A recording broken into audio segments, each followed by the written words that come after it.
जय भूपेश काका, जय भूपेश काका, हमनला पास करा दे, हमनला पास करा दे, स्वामी जय भूपेश काका, देव आशीर्वाद देवा। जय जय जय। कागज किस देख देखा था और घड़ी कहाँ है? भाग गए रा पहली मैं देख रुक ना क्या।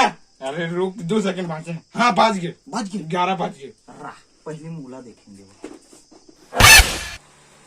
कहाँ है बे? कहाँ है? जल्दी देखना। अरे देखा था यार।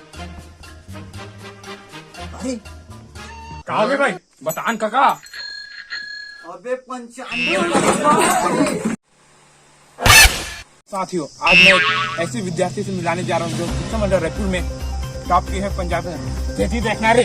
हाँ, इसकी राय जानेंगे और देखो क्या कहता है विद्यार्थी। बहुत मेहनत कर हैं जी। वो पढ़े मना सिखा।